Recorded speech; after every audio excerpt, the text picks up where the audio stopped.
Okay. Well, that was interesting. Usually it says 3, 2, 1, and it doesn't say 3, 2, 1. So,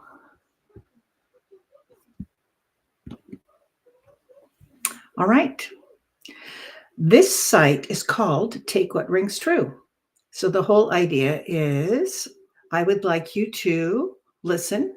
And if something I say doesn't make sense, let it drop away. You don't have to believe anything I say. Take What Rings True is taking what you believe and letting the rest go. Doesn't matter if you believe me or not. So today I'm going to be talking about uh, the seventh God's tabernacle. And I learned this information from spirit guides, Rahim and Francine. We would go to trance classes where Sylvia Brown, a psychic, would go sit on a bench on the other side, not remember anything. And one of her spirit guides would come in and teach us. So for years, we would go to trance classes and learn about the other side, about life, about what's going on, what's going to happen, most likely in the world. So today, I want to talk about the seventh. The seventh, another name for it is the Godhead. So if you don't believe in God, you can think of source, creator, whatever word you want to use. So the seventh. We have a number of levels that we use on Earth to incarnate and gain knowledge. And then we have places that we live on the other side and perks that we have because we have gained more knowledge from being in life. Now, you don't ever have to come into life. You can stay on the other side. You don't have to come into life. But most people want to go to experience life. So people come here, and you are very brave if you came here because you chose the fast track to spiritual advancement. There are 6 levels of spiritual advancement, and there's 4 steps in each one. People on earth are striving to gain more knowledge, more information to gain a level of perfection on the other side. And earth is the only place where you can gain a lot of advancement in a short amount of time, which is why we have such difficult lives, because we've packed as much in as possible, because it would take many, many lifetimes to gain the spirituality that you can gain in this one lifetime. So you've already gone through level 1 and level 2 before you even incarnated. So you're working on getting through level 3, 4, 5, or 6. Now, a minuscule, tiny amount of souls seem to have been created with a desire to incarnate and experience, but then leave their spiritual body and go back into the uncreated mass, which is also called the Godhead, where we all started as unique thoughts and sparks in the minds of our Creator. When you reach the 4th step of level 6, then that's when the very few people choose to go into the 7th permanently, go back into the uncreated mass. If you visit the 7th, which you can, and then come back out again, you don't have to stay there. It's only if you choose to go to the 7th permanently that you would stay there. So you can see those people, those souls, when you visit the 7th. Their faces appear and disappear. Once you were created, you were a unique spark in the mind of God. And some describe these unique sparks as balls of light. So before you ever had a form outside of our Creator, you could think of yourself as a tiny ball of light containing the total you, but it was not in a form, a spiritual glorified form yet.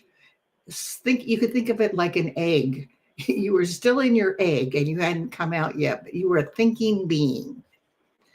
So we can visit this area called the seventh. If you listened last week, I talked about the temple of Father God, and I mentioned the seventh.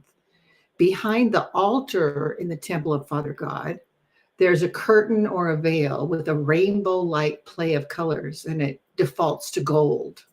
So you see this golden veil, but it also is rainbow, and it can lead to the seventh. However, if you open that curtain, it's not really there. The seventh doesn't seem to be a stationary place. It seems to appear as needed.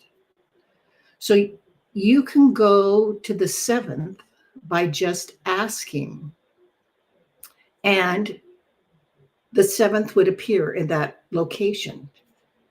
You go behind the veil or curtain that appears, and it's a very sacred place. So even when you're on the other side, you prepare and go through a ritual.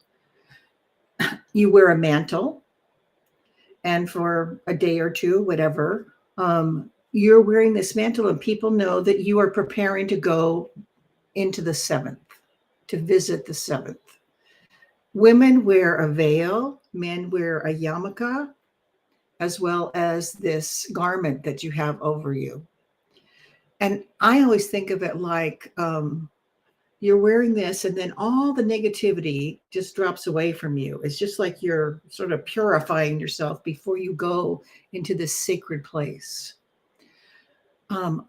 As an aside, you notice the veil over the women and the yarmulke kind of thing on the men, which is reflected probably through infusion on earth, because we have some Muslim communities where people are wearing veils. You have yarmulkes that men wear, and that's probably infused from going into this sacred place. But they didn't quite get the whole picture, but they got the idea.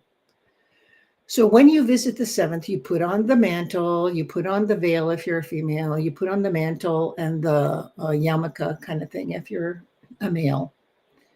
And you have to ask for 2 archetypes to escort you to the seventh. And then the seventh, when the curtain pulls aside, it's like this vast tabernacle. And there's a giant mosaic of these wondrous faces. It's beautiful, absolutely beautiful. And when the faces speak, they speak in unison, in stereo.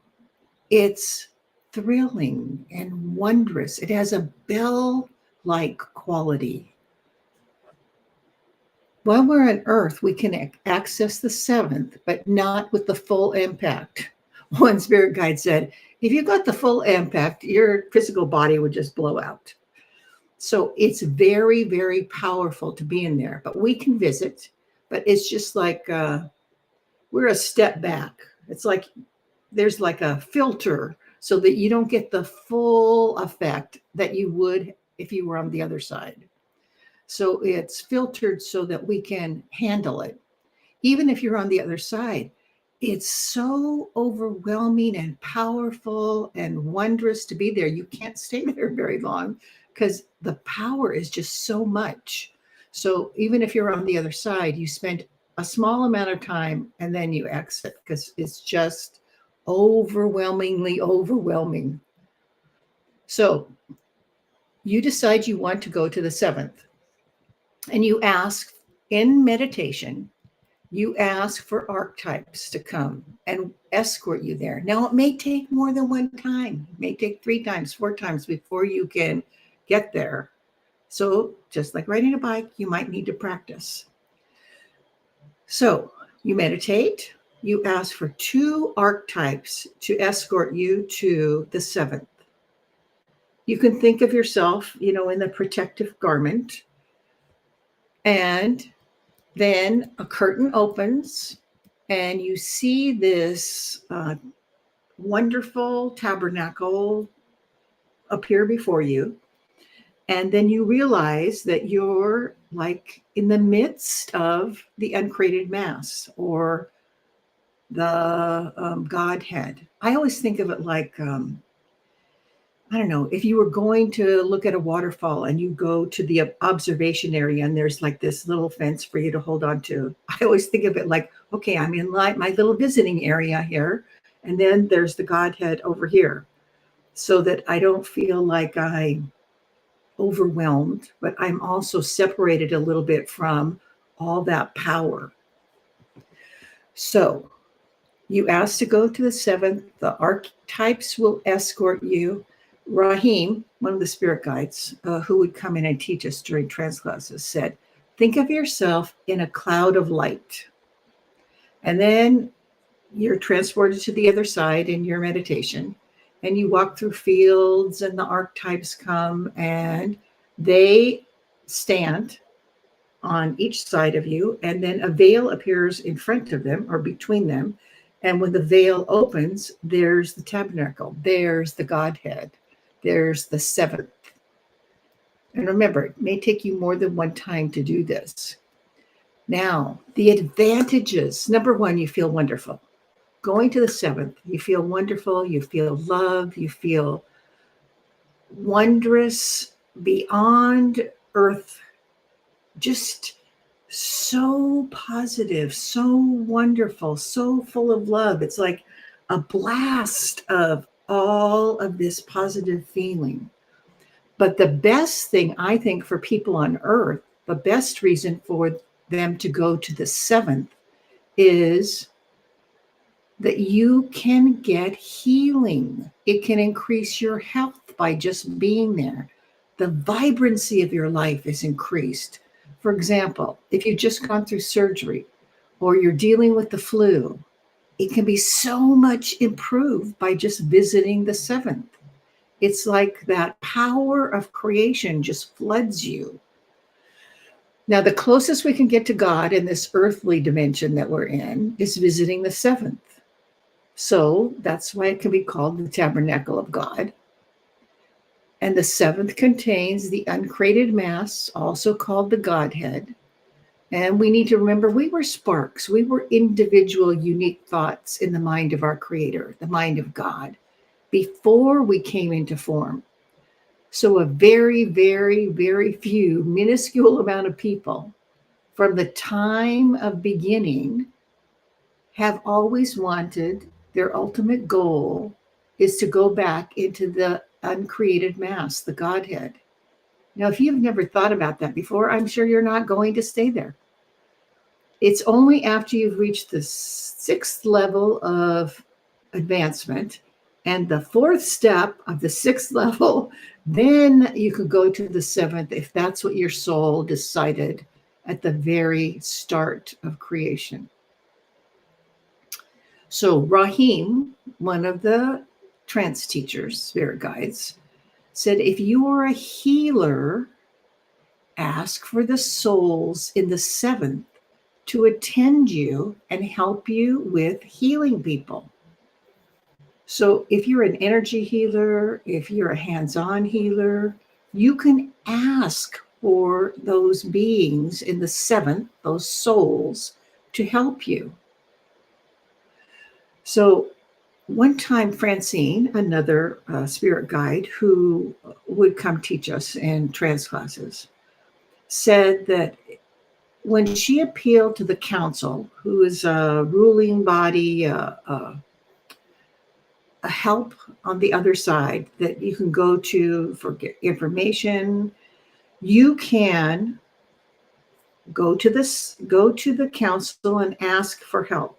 And she said that if you cannot get help, the help you want, you can also go behind the seventh and ask for help. And you get, it's like being in the mind of God. You can get